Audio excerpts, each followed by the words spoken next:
तयार केलेला शॅम्पू संपून बरेच दिवस झालं होतं आणि सगळं साहित्यसुद्धा आणून ठेवलेलं होतं, पण तो करायचा म्हणून राहून गेलेलं. तर आज फायनली शॅम्पू बनवून घेतलेला आहे. तर एकदा बनवला तर तो 5 ते 6 महिना तरी तो यूज करता येतो. तर आजची संध्याकाळची दिवाबत्ती वगैरे केली आणि इथं ना ज्या कुंड्या आणल्या होत्या त्यात लावण्यासाठी ही झाडं आणलेली होती.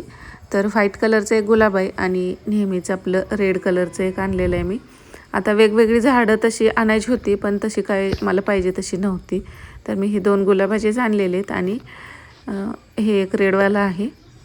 तर आता माती आणायची कुंड्यात टाकण्यासाठी, पण आता आहे तशीच ठेवून घेतलेली आहेत मी. आणि ना हे रोजमेरीचं झाड आणले. तर ह्याचा वाससुद्धा ना असा पान तोडून घेतलं तर ह्याचा वेगळा असा थोडासा स्मेल येतो. ही रोजमेरी केसांसाठी जेवढी उपयोगी आहे ना तेवढीच आपल्या हेल्थसाठी सुद्धा चांगली. आपण चहामध्ये वगैरे टाकून किंवा गरम पाण्यात उकळून ते केसाला लावतो, त्याच पद्धतीने इंटरनली सुद्धा आपण त्याचं सेवन करू शकतो. तर आता माती आणल्यानंतर ह्याला ना होल करून घ्यायचे आणि नंतर लावायचे, पण मी आता तात्पुरती आताच ठेवून देते. माती थोडीशी जरा चांगली आणायची. इथं माती जरा हे नाही, या झाडांना कशी थोडीशी माती खत मिक्स करून ते घातलं तर मग ती कुंडीतली झाडं चांगली येतात.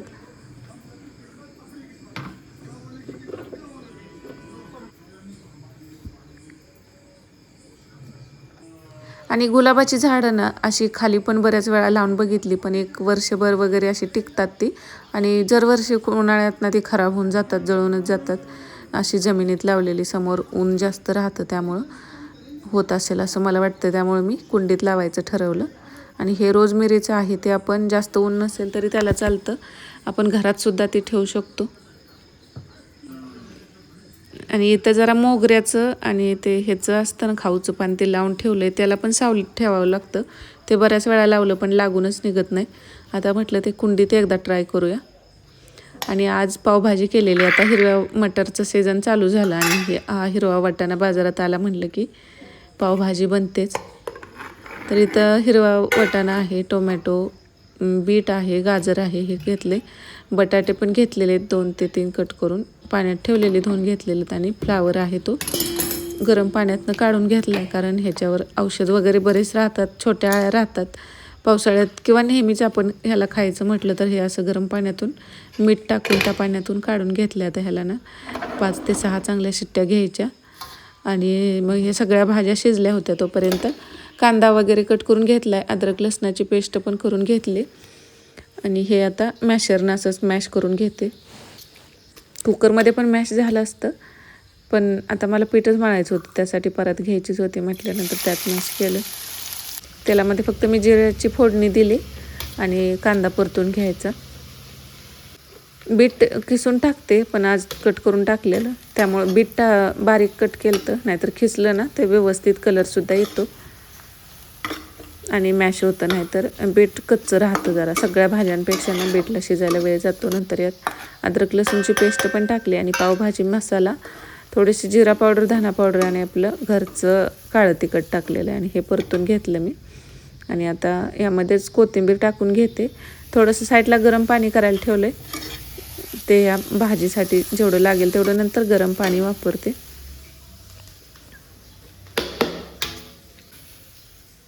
तर सकाळी एक वेळ ही भाजी चपाती किंवा भातासोबत खातात, पण आता आज म्हटलं पाव आणूयात. रोज रोज परत काय आणत नाही, ही चपातीसोबतच टिफिनला मी देते, पण कधी तर ठीक आहे तेवढंच. तर ना हे शॅम्पू मी सकाळी लवकर भिजत घातलेलं, शिकं काय ते.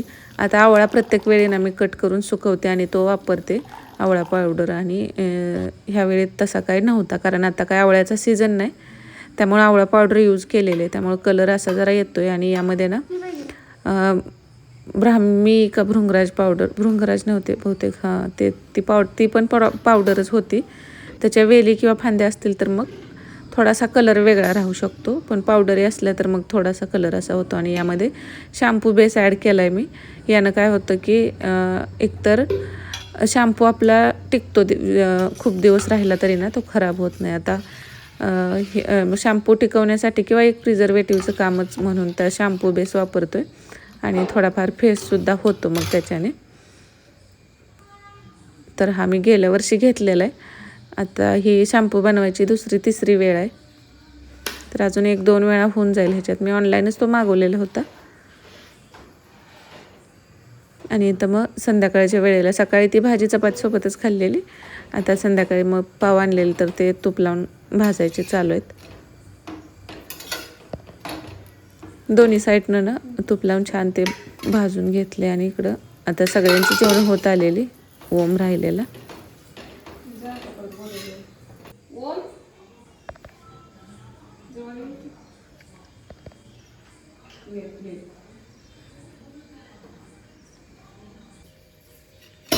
आणि ना शिककाय धुवून घेतलंय, शिककाय आणि रिटा आहे ते.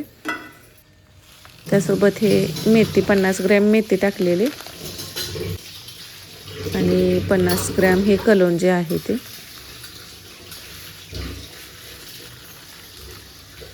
आणि आवळा ना असा सुकाच पाहिजे होता पावडर च्या ऐवजी, पण ते नव्हतं, त्यामुळं आवळा पावडर इथं मी घेतलेले. हे पण 50 ग्रॅमच आहे. आणि हे ब्राह्मी चूर्ण आहे, तर हे पण तेवढंच आहे. तर हे पण मी टाकून घेतलं. आणि रोजमेरी आहे, हे ड्राय रोजमेरी मी ऑनलाईन घेतलेली होती. मेहंदी वगैरे कधी भिजत घालताना याचा वापर होतो. तर आता हे सगळं भिजत घालते. आणि त्यासोबत भरपूर सगळी कडुलिंबाची पानंसुद्धा आणि कढीपत्ता आहे तो आहे. थोडंसं पाणी गरम करून घेतलं आहे आणि हे भिजत ठेवायचं. तर रात्रीचं भिजत घातलं ना, गरम पाण्यात घालायची गरज नाही, पण मी सकाळी लवकर घातलेलं. आणि इथं ना जास्वंदीची पण भरपूर सगळी फुलं आणि कोरपड आहे ती पण घेतलेली आहे. तर हे सगळं दिवसभर भिजत दिलं आणि संध्याकाळी मी 4 वाजता हे नंतर शिजायला ठेवलं. किंवा तुम्ही रात्रभर भिजत ठेवलं तरी चालते. आणि इथं ना मी हे जवस आहे ते सेपरेट भिजत ठेवलेलं. तर ते नंतर एक उकळी आल्यानंतर बारीक गॅसवरतीच मात्र हे शिजवायचं आहे, गडबड करायची नाही आपल्याला.